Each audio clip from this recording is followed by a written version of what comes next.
nisuke naqoqela abangani benu ngemaphupheni nakhohlwa ukuthi akusibo bonke labafuna ukunibona niphumelele empilweni yenu. Nine nebangani lenilwa nabo ningathi ukuthi nibangani. Imfihlo yenu setaba amadeli news ebangani benu.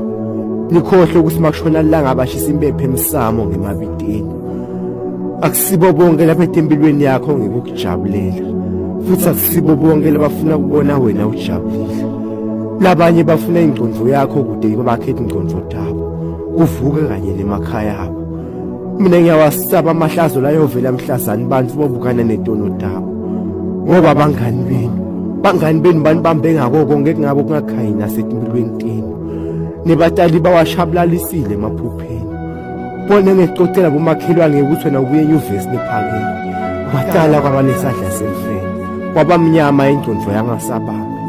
Maphupheni ashabalele emhlazani nithi ninenidla kushabeni. Ningaboni ukuthi kushabeni kuphela emabhodleleni. Nibuye ekseni nibhodleleni batali benu. Maphupheni washabalele semhlazani nitshela bonza ngabeni ukuthi asiyo mathayipeni. Nyalo mathayipeni anikhulelisile umfana kodliwa. Babwakhe welitoba katiwa nyalo sele uwedla uyanhlahlaza. Nine maphupheni nidishabalaliseka. Sonkondlo lodlala ngabongwaqa namongamisa. Inkondlo tami kufana nembinde ebandleni. Mangazanizele temlomo diyalapha ngekhathi imbungu